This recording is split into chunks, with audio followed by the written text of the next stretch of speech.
en körare så måste du inte landa precis så. Det är ju bara att ta ett varv till för det lugnar ju ner sig liksom. Ja, vi får se. Ser du något?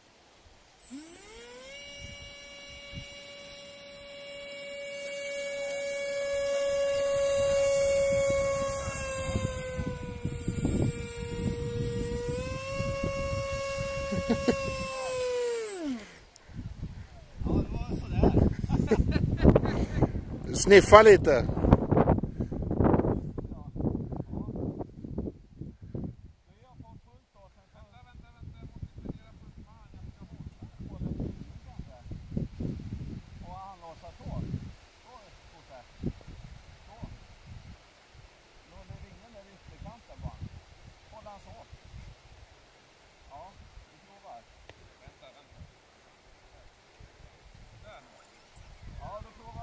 Kom igen då!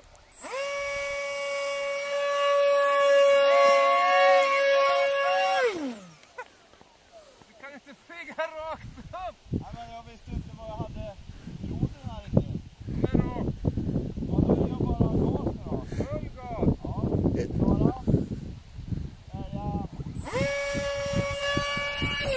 Fan!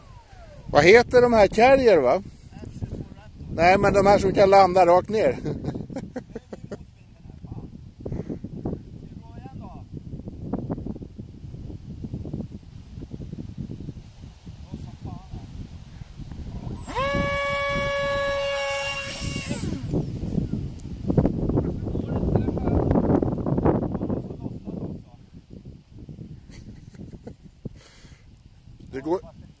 Du går in i bild, Kaj.